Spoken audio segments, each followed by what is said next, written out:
नमस्कार दोस्तों, स्वागत है आप सभी का हमारे YouTube चैनल के योजना पर। सभी पेंशन लाभार्थियों जो केंद्र सरकार और राज्य सरकार द्वारा पेंशन का लाभ प्राप्त करते हैं, तो उन सभी के लिए समाज कल्याण विभाग की तरफ से एक बड़ा अपडेट जारी किया जा रहा है। यदि आपकी भी 7 से 8 महीने या 3 महीने की जो पेंशन है वो आपकी रुक गई है और आपको जो रुकी हुई पेंशन है वो आपको चाहिए, तो 30 नवंबर से पहले आपको 2 दस्तावेज करने होंगे जमा, वरना नहीं मिलेगी आपको जो सरकार द्वारा पेंशन जारी की गई है और आपकी पेंशन रुक गई है वो आपके बैंक खाते में ट्रांसफ़र नहीं की जाएगी। चाहे आप वृद्धा पेंशन धारक हो या विधवा हो या फिर आप कुष्ठ अवस्था हो या फिर चाहे आप दिव्यांग पेंशन लाभार्थी हो, कोई सा पेंशन लाभार्थी है। अब आपको 30 नवंबर से यदि आपको रुकी हुई पेंशन चाहिए तो 2 दस्तावेज जमा करने होंगे, तभी आपको इस पेंशन का लाभ आपको दिया जाएगा। तो दोस्तों, 2 दस्तावेज वे कौन से हैं, तो ये जानकारी आज आपके लिए बहुत ही महत्वपूर्ण होने वाली है, जिससे आपको जो रुकी हुई पेंशन है वो आपके बैंक खाते में ट्रांसफ़र कर दी जाएगी। दोस्तों, आप वीडियो में अंत तक बने रहे और चैनल पर पहली बार आए हैं तो चैनल को सब्सक्राइब कर ले, बेल आइकन के बटन को प्रेस करना न भूलें, जिससे कि आपके पास वीडियो का नया नोटिफिकेशन पहुँचे और आप सभी को मिलने वाली नई जानकारी का लाभ सबसे पहले मिले। दोस्तों, करते हैं वीडियो की शुरुआत। पेंशन को लेकर समाज कल्याण विभाग की तरफ से एक बड़ी सूचना जारी की जा रही है।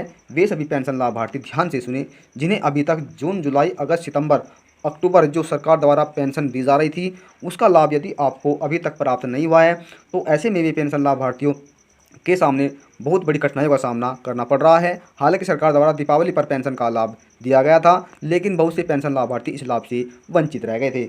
जानकारी के लिए आपको बता दें, सबसे ज़्यादा गलतियां जो पेंशन धारकों की तरफ से ही हो रही है।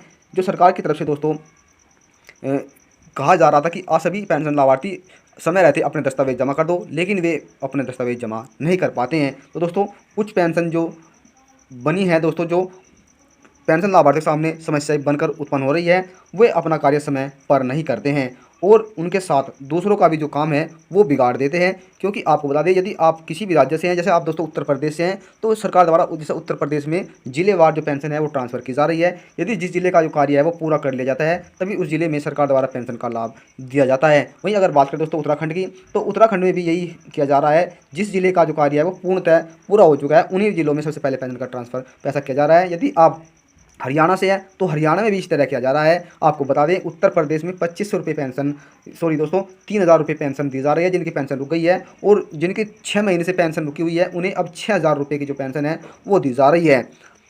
दोस्तों, आप किसी भी राज्य से हैं तो सरकार द्वारा जो पेंशन है वो जिले वाइज ट्रांसफ़र की जा रही है। और वहीं आपको बता दें, जो पेंशन है दोस्तों, एक तो बड़ी मुश्किल से बनती है। जो पेंशन है दोस्तों वो टेंशन बनी हुई है, एक तो बड़ी मुश्किल से बनती है और बनती है तो समय पर वह नहीं मिल पाती है। प्रदेश में अभी भी 35 लाख, सॉरी दोस्तों 3,52,000 के करीब पेंशन जो है वो रुकी हुई है, जिन्हें अभी तक पेंशन का लाभ प्राप्त नहीं हुआ है। जिनकी पेंशन रुक गई है या जिन्हें अभी तक पेंशन का लाभ प्राप्त नहीं हुआ है, वह समाज कल्याण की तरफ से सभी पेंशन लाभार्थियों के लिए एक निर्देश दोस्तों, जिसे एक चेतावनी कही जा सकती है, वो सभी पेंशन लाभार्थी को जिनकी पेंशन रुक गई है उनके लिए दी जा रही है। वहीं आपको बता दें, यदि आपका नाम जो पेंशन लिस्ट 2022-23 में है, यदि आपका नाम इस लिस्ट में है तो आपको पेंशन दी जाएगी, और यदि आपका नाम इस पेंशन लिस्ट से कट गया है तो आपको अपनी दोस्तों सबसे पहले आपको अपनी ई-केवाईसी, क्या दोस्तों, ई-केवाईसी और आधार सत्यापन कराना होगा, तभी आप इसका लाभ ले सकेंगे। और आपको बता दें, 30 नवंबर से पहले अपनी जो कार्य नहीं करते हैं तो उन्हें अब भविष्य में जो पेंशन है उसका लाभ नहीं दिया जाएगा।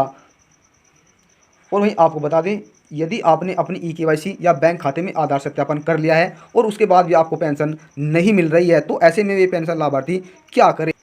ऐसे में वे पेंशन लाभार्थी क्या करें जिनकी आधार सत्यापन और बैंक खाते में ई-केवाईसी होने के बाद भी ये कार्य नहीं हो रहा है? तो ऐसे में भी पेंशन लाभार्थी दोस्तों अपना जो जीवन प्रमाणीकरण है, क्या दोस्तों, जीवन प्रमाणीकरण है, और उसके साथ साथ दोस्तों जो आपका जीवन प्रमाणीकरण है और दूसरा कार्य है जो आपके फार्म में, यदि आपके फार्म में भी कोई गलती है तो इन गलतियों को आपको जल्द से जल्द सुधारना होगा।